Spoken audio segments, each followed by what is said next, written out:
Apostille. What the heck is apostille? Well, for real estate purposes, it's kind of like a notary. So let me tell you a little story. I was selling a property for a client who was going to be in Sweden for 2 weeks, right around the time that we were ready to close escrow. And if you sold a property in California recently, you would know that you can't simply send the final documents out for signing via DocuSign. The documents have to be notarized. Well, how do you get a notary when you're in a foreign country?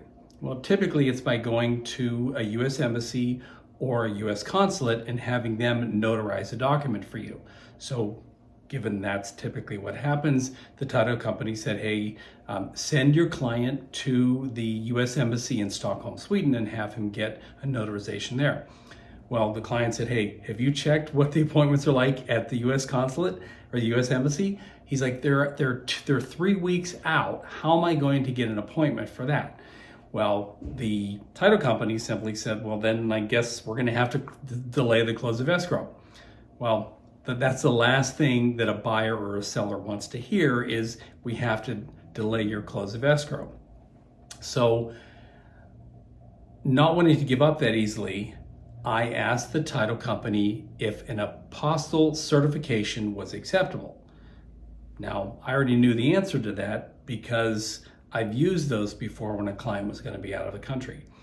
So let me step aside and interject an explanation here. An apostille, there are 117 countries that are part of the Hague Apostille Convention. Now I'm going to list them at the end of this video. And when you're in one of those 117 countries, you don't need to make an appointment at an embassy or a consulate. You can simply walk into an apostille location, almost like you walk into a FedEx location, and get your document apostille certified, which is basically the same thing as a notarization in the United States.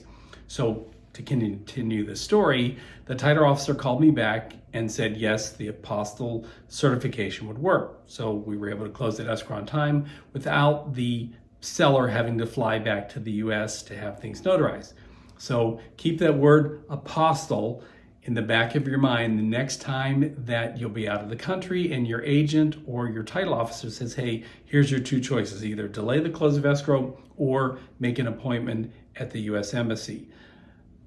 Or delay close of escrow, I guess that would be one of the other choices there. So that's a word that will help you in future real estate transactions.